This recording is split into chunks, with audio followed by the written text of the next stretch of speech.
আসসালামু আলাইকুম। জব প্রিপারেশনের চতুর্থ দিনে সবাইকে স্বাগতম। তো আজকে হচ্ছে ডে 4। তো ডে 3তে আমরা উপমহাদেশে ইংরেজ শাসন ও ভাষা আন্দোলন এই দুটো টপিক শেষ করতে পারিনি একটা কাজের জন্য। আর আজকে যেহেতু জুমার দিন ছিল, শুক্রবার, তো আজকে সকালে কিছু কাজের কারণে সকালে বসা হয় নাই। তো এখন টপিকগুলো লিখে নিব, লিখে নেওয়ার পর শেষ করার চেষ্টা করব। খুব বেশি টপিক নিব না আজকে। আসসালামু আলাইকুম, ওয়েলকাম ব্যাক।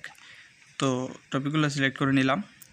উপমহাদেশে ইংরেজ শাসন, ভাষা আন্দোলন আর হচ্ছে যুক্ত ফ্রন্ট, এই তিনটা টপিক আজকে শেষ করার চেষ্টা করবেন ইনশাল্লাহ। তো টপিকগুলো শেষ করে ফিরে আসছি।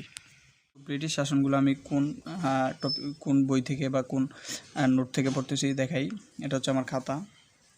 এখানে মোটামুটি সবগুলো টপিকের নোট করার চেষ্টা করছি। যে ব্রিটিশ পর্যন্ত এই জায়গায় নোট আছে। তো এই যে এখানে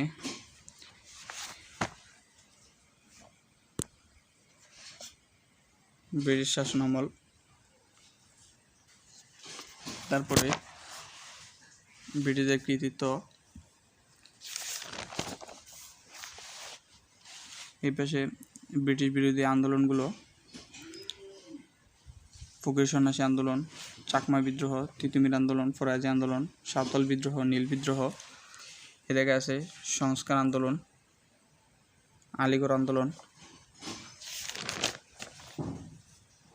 স্বদেশী আন্দোলন, খিলাফত আন্দোলন, অসহযোগ আন্দোলন। মোটামুটি এখান থেকে এই টপিকগুলো শেষ করব। Welcome back. মোটামুটি যেই টপিকগুলো শেষ করার চেষ্টা করেন, একটা বই থেকে পড়ে তারপরে সেগুলো নোট করার চেষ্টা করবেন।